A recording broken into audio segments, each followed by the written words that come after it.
Oh, well, all right. Good evening, everybody. My name is Caroline, and I am an advocate and a survivor of domestic violence.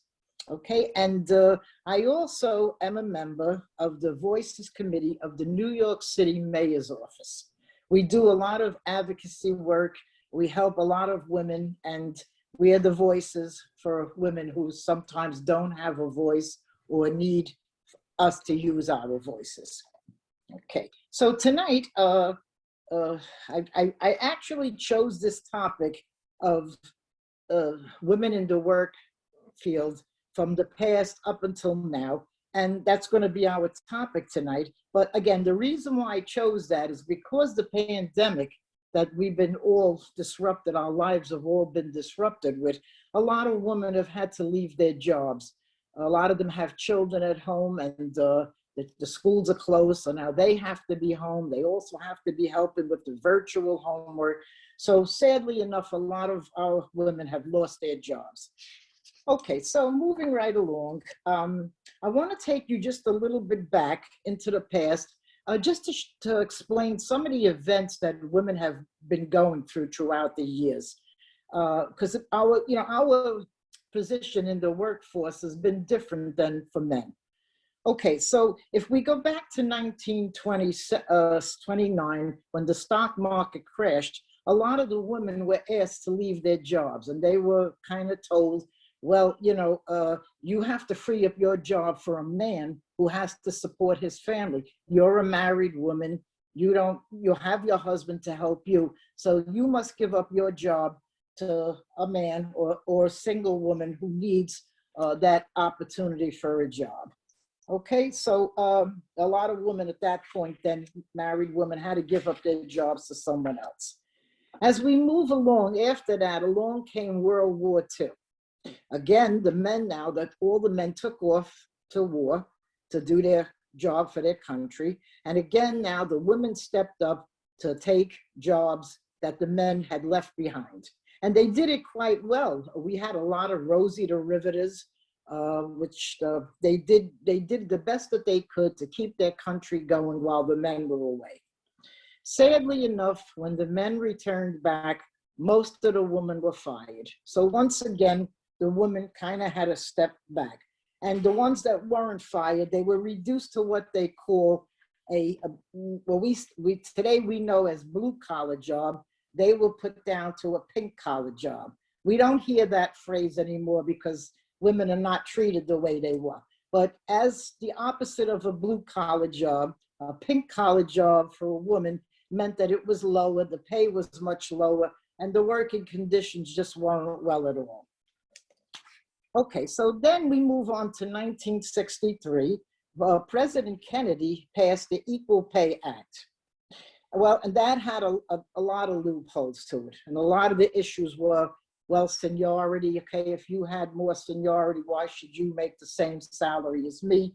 So again, that didn't really, it helped, but not as much as women at the time thought that it would.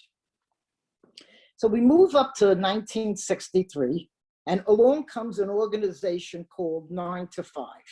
This was formed in 73, and they also joined at that time with a lot of other organizations, the labor unions, to make things better for women.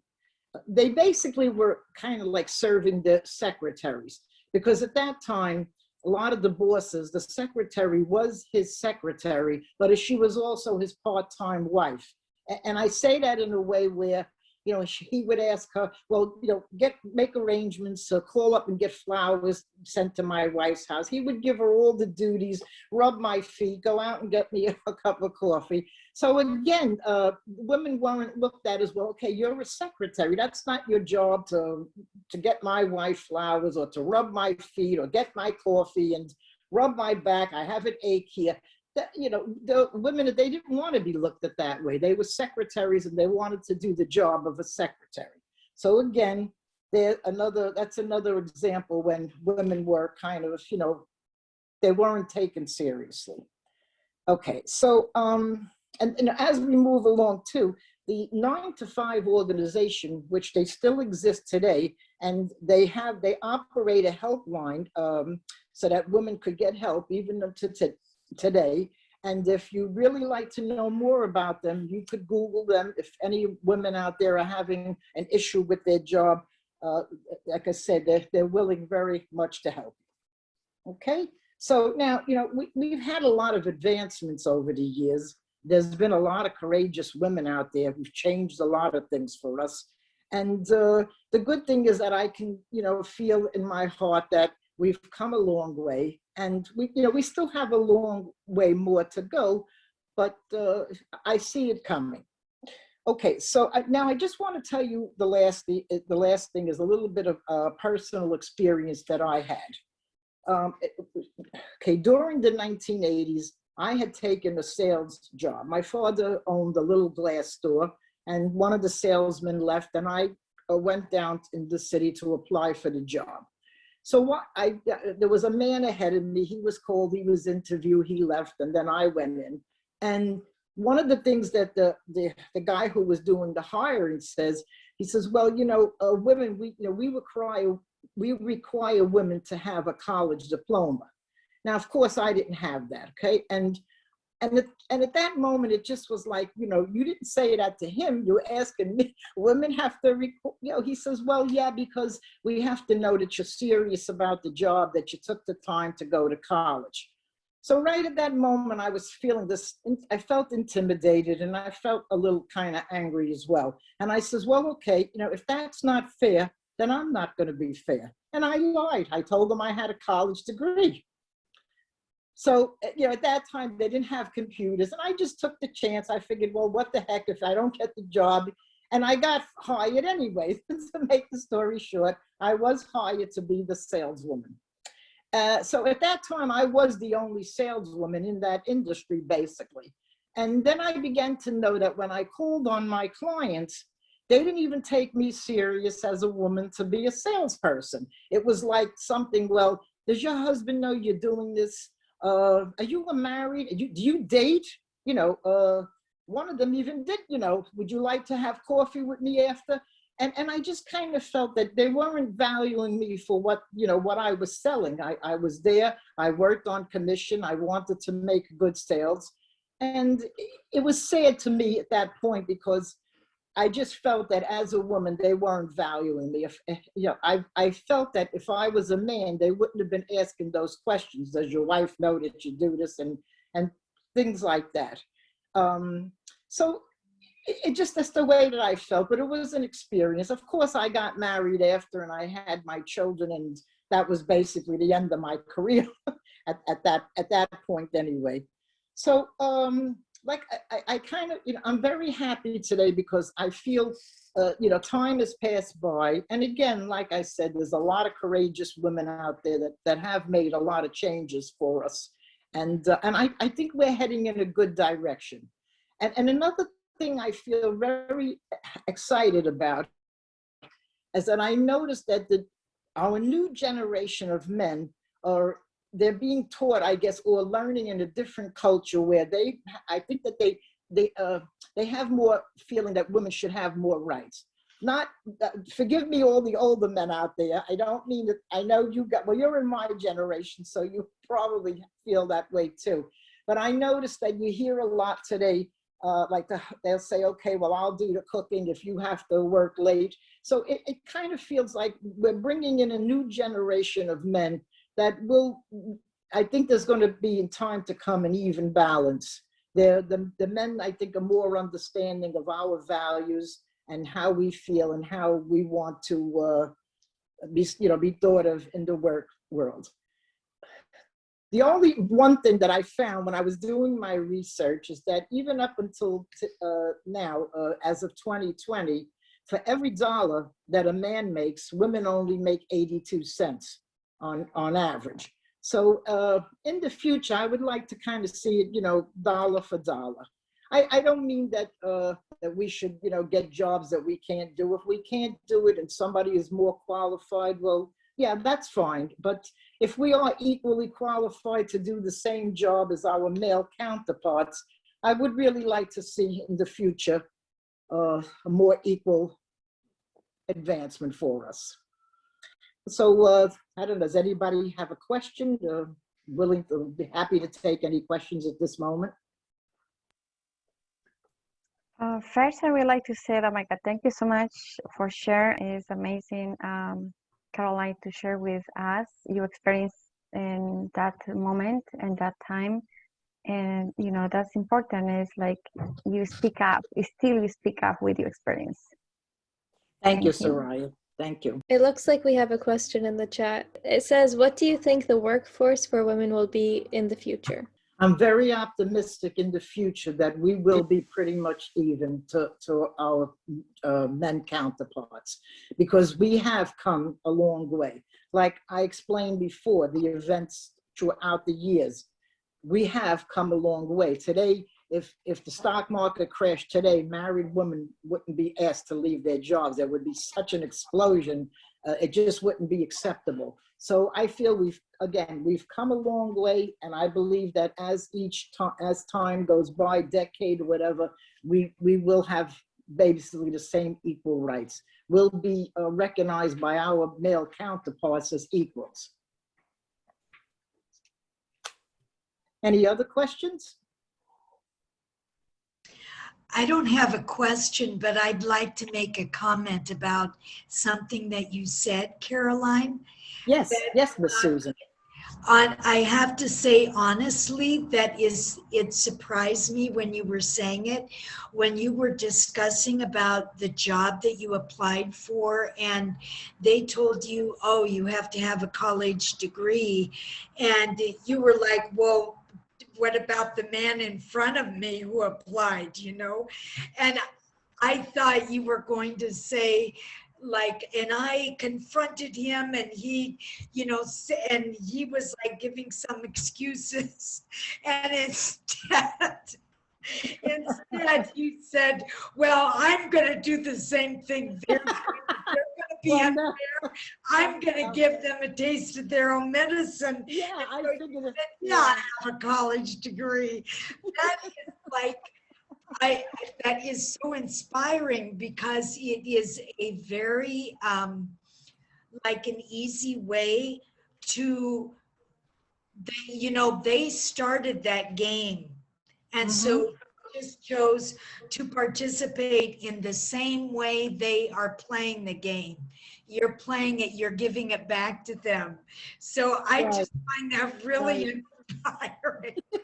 Thank you for saying that.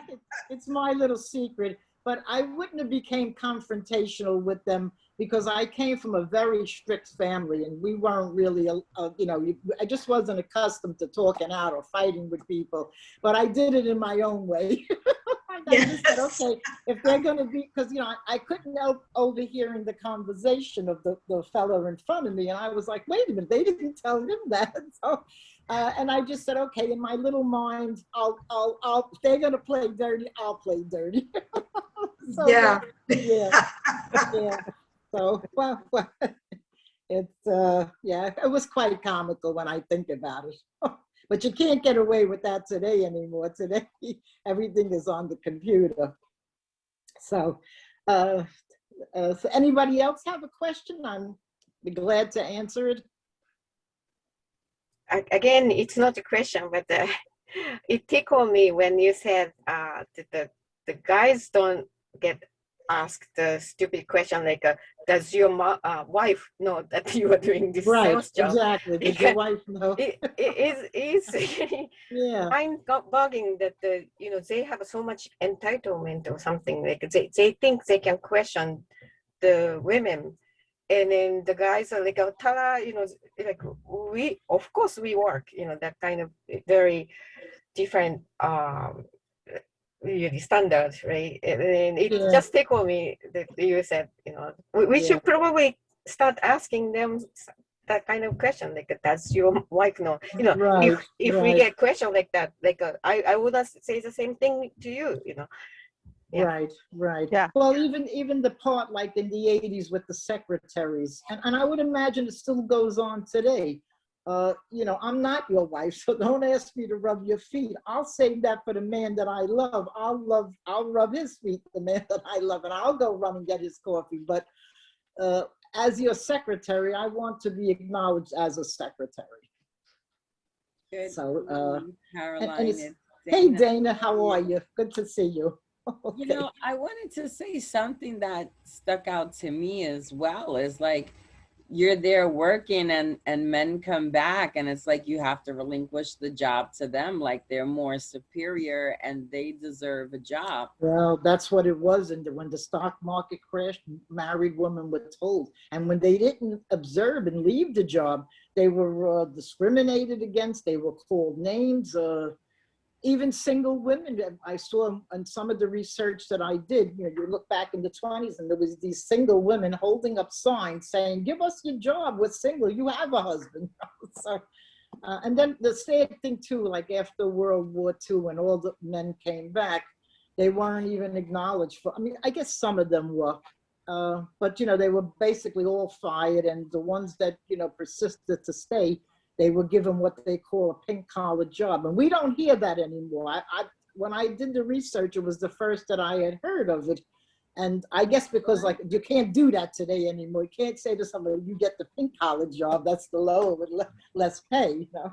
And even say in 1932, as the Depression went on, the government said, okay, if a man and a husband or wife are both working for the government with the same exact job, one of them has to leave because you got to free up that job for somebody else.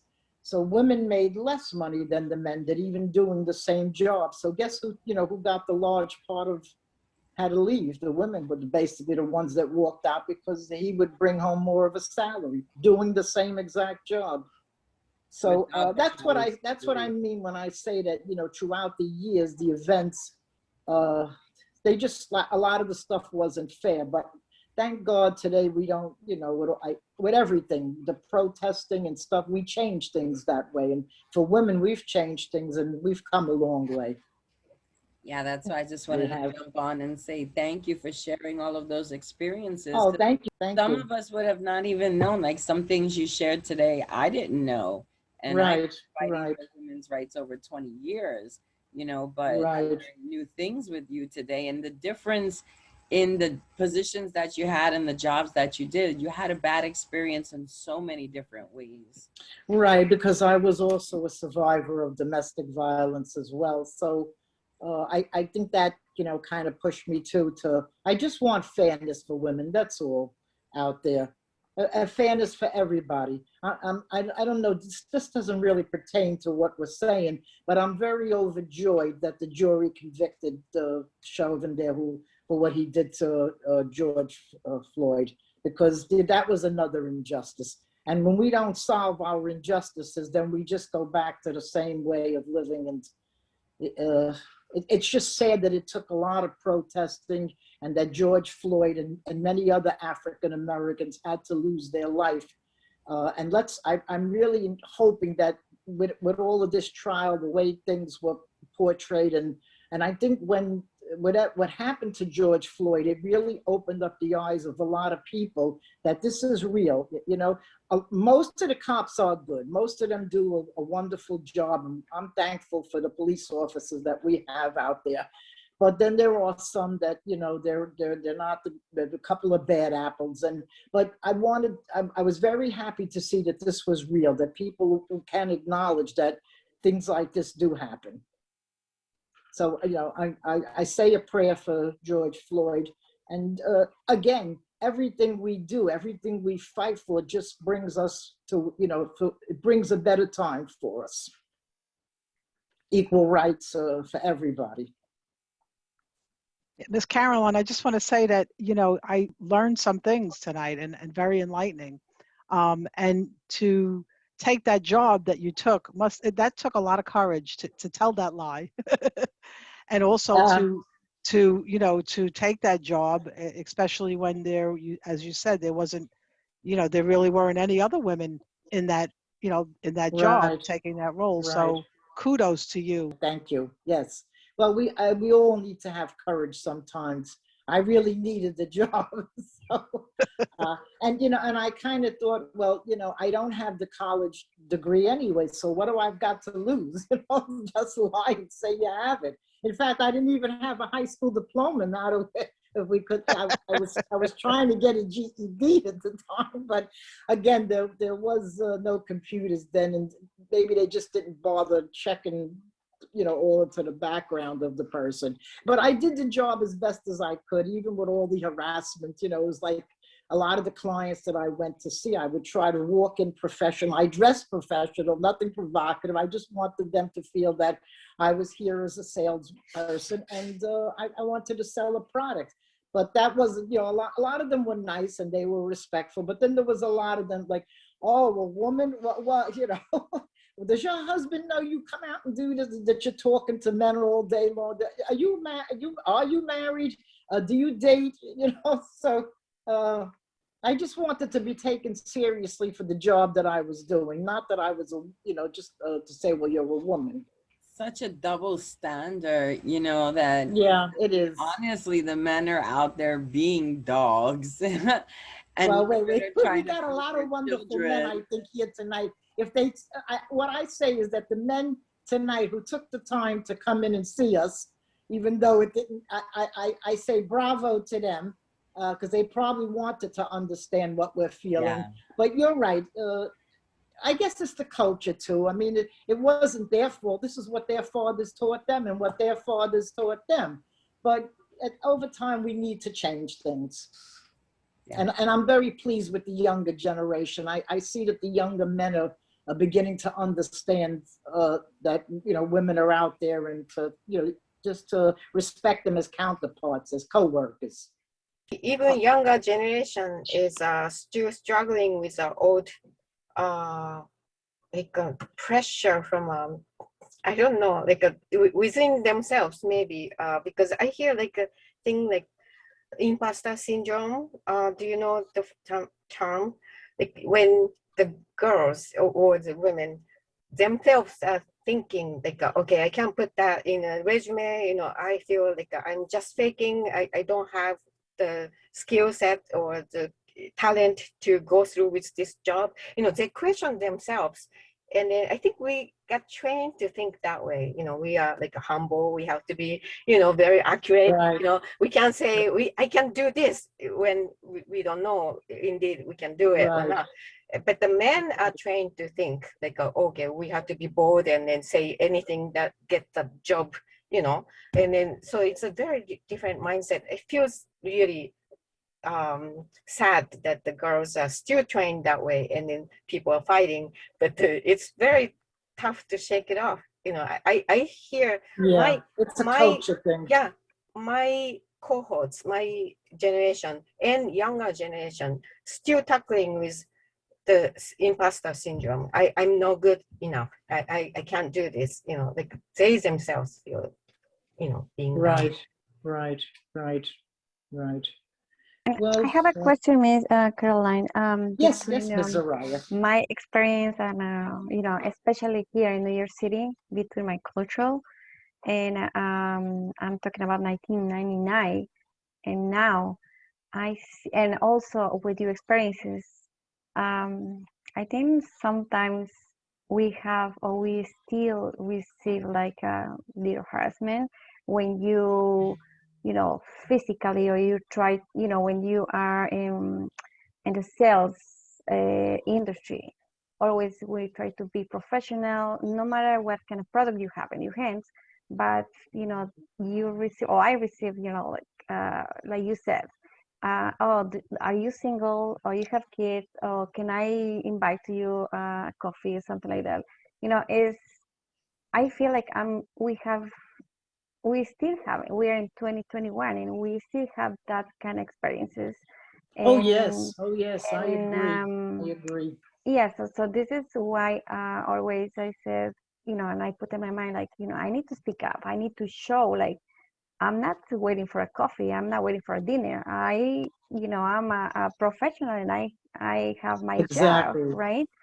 And and my question is, they have between your experience and now 2021, do you think they change the numbers or the way how we receive the harassment Well, everything. I think, you know, when we assess men the way they are, you're always going to find a man out there that's not going to that's going to look at you as a sex symbol, okay? No matter what kind of, this is how I feel. So we're always going to have that. I mean, unless, I don't know what would stop that. I think that's their nature from, you know, that's their natural thing, the feeling towards a woman. But that, I think that they have to know when to draw the line. When, okay, you know, if you're at a dance and you see a woman and you want to, you know, just, oh, you ask her to dance, or you feel that you should pay for the drink, which is fine. But then when you approach a woman who you know is like, this is her profession, and this is how she's relating to you and giving you that feeling, then you should respect her for that way. Don't try to take a professional woman who's being professional and dealing with you professionally and try to just say, okay, well, you know why, you're a woman, who cares? You know, I'm a man and this is the way it's going to be. This is the caveman, you know, that, you know, that's sad. That shouldn't be. But though I do think though that things are getting better. I like I said, I have a good feeling and a good promising that the men of the future, our younger sons and grandsons, whatever, as the time is going, I think that a lot of them are beginning to pick up on that. They, because but it's something that's going to take slow. Like if my father was very strict and I didn't like what he did, so I'm going to be more lenient with my children. And then of course we're going to see a lot of things changing out there. Like today they advertise things more. I think like when I was younger and when my father was younger, there was no such thing of these pamphlets on the train, get help, do this shouldn't be,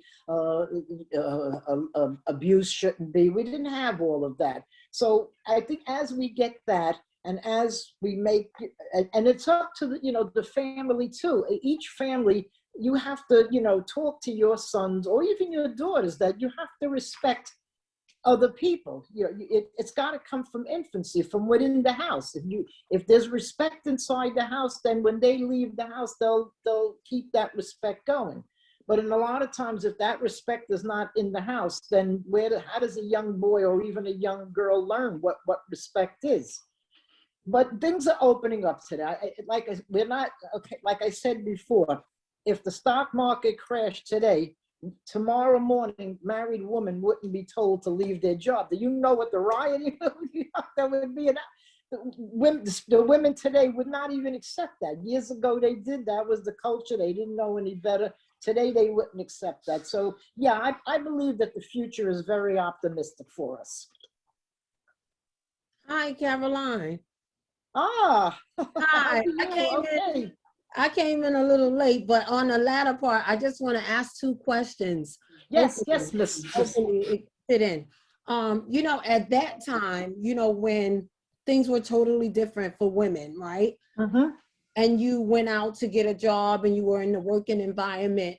What did you have to do with the you know, with the discrimination of women really working outside of being like housewives, because women were really supposed to just be housewives and that's it, and look pretty and, you know, and cook and clean. But then you went in the workforce because life, you know, the world changed and women were forced to go out and work. So what did you do? Because like today, I know we do things like we say affirmations and we have all these different techniques to empower ourselves. What did you do to motivate you every day to get up and be the saleswoman that you had to be every day? Well, number one, I needed the salary. That was number one. Okay. Right. You know, I came from an abusive family, so I was used to having to trek every day and stay strong and keep myself above. That's what kept me going. It was I had to navigate the abuse that was going on in my house. And so that more or less gave me the strength to say, okay, this is not how you want things to be, but you have to get up anyway, and you got to go out. You know, you need to have spending money, you know. And I think another reason why a lot changed too, is that years ago, a man's salary was enough to pay the rent. As time went on, it didn't work that way. Rents, I mean, things went out, rents went up. We, you know, today in the family, everybody has a car. The family dynamics is much different than it was years ago. Years ago, your father had the car, you borrowed her for a few hours, and that was it. Today, everybody has their own television in their room, their own computer. So the salary, there was more of a salary needed. And I think that prompted a lot of the women to go to work. The husband's salary just wasn't cutting it anymore. Maybe back in the 50s and the 60s. And, you know, don't forget, there wasn't nail salons back then. Women didn't have high maintenance that we have today. Everything was different back then than it is today. And I think that brought the need that we would need, that you would need two salaries coming in. I know that like the customers that I went to see, you see, my job was to go to all the little glass stores and sell glass materials and stuff. So when I would go into the place, introduce myself, hello, I'm Caroline, I'm the salesperson for your route.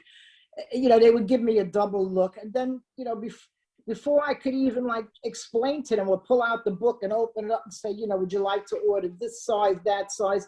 They weren't interested in that. They were just like, well, you know, does your husband know that you travel around like this? You know, are you married? Do you date? And I was like, well, why are you asking me these personal questions for? Would you ask a man, the next salesman who comes in, if he's married, or does his wife know that he's out here doing that?